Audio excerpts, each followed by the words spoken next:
আইসিসির কি এমন কোনো নিয়ম আছে? মানে আমরা ব্যাট করবো না, শুধু বল করে জিতবো? ব্যাট করতে চাই না, শুধুমাত্র বল করবো, বল করে জিতবো? কারণ আমাগো যে দশা, ব্যাট করে জেতার হ্যাডাম আমাগো নাই। বলারটা যদি কোনো রকম জেতা জেতা যায়, এরকম যদি কোনো নিয়ম থাকে, তাহলে আমাকে এরকম নিয়ম করা হোক। আর যদি না থাকে, নিয়মটা করুক আইসিসি। আমাকে লিখে, শুধুমাত্র আমাকে লিখিয়া আমরা ব্যাট করতে চাই না, আমরা 11 জন বলার লয়ে খেলবো। এই ব্যাটার গমার দরকার নাই।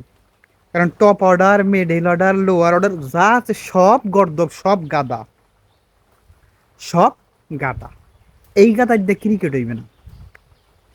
আমরা, কারণ আমাকে দেখা যাইবে ওই বলেও আটকাইবে, রানেও আটকাইবে বলাররা। আবার যদি দিন শেষে ব্যাটও করা লাগবে বলার গো, তার তগু দিয়ে করবো কি? সে তগু লাগবে না, আমরা 11টা বলার লই খেলবো। যদি এরকম কোনো নিয়ম থাকে, তাহলে কোন নিয়ম না থাকলে আইসিসি এরকম যে এমন একটা নিয়ম বানাও, আমরা 11 জন বলার খেলাম, আমার কোনো ব্যাটসম্যান লাগবে না, আমরা ব্যাট করবো না, শুধু বল করবো।